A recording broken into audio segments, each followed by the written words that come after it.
Are your lemons drying out way too fast in the fridge? You're probably storing them the wrong way.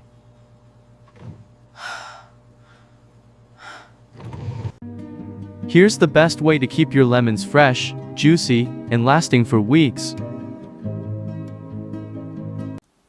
First, grab a bowl and fill it with cold water.